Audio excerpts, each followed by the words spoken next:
পৃথিবীর সবচেয়ে খারাপ জায়গা বাজার।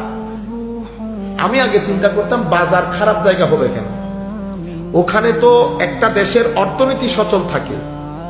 পরে দেখলাম আমার নবী আসলে অর্থনীতির দৃষ্টিকোণ থেকে বলেন নাই, আমার নবী সুহবতের দৃষ্টিকোণ থেকে বলেছে। বাজারের মধ্যে 70 ধরনের মানুষ থাকে, এই মানুষগুলোর মধ্যে কে কোন সুহবতের আপনি জানেনও না।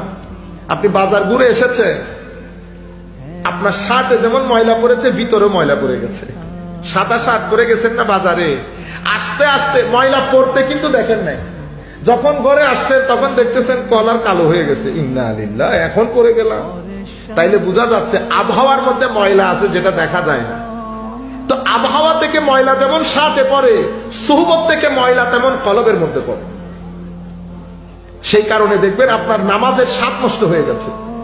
আমার নবী সেই কারণে বলছেন তুমি যখন বাজারে যাবা তখন এই তাসবিহটা পড়বা, লা ইলাহা ইল্লাল্লাহ ওয়াহদাহু লা শারীকা লাহু লাহুল মুলকু ওয়া লাহুল হামদু ওয়া হুয়া আলা কুল্লি শাইইন কাদির।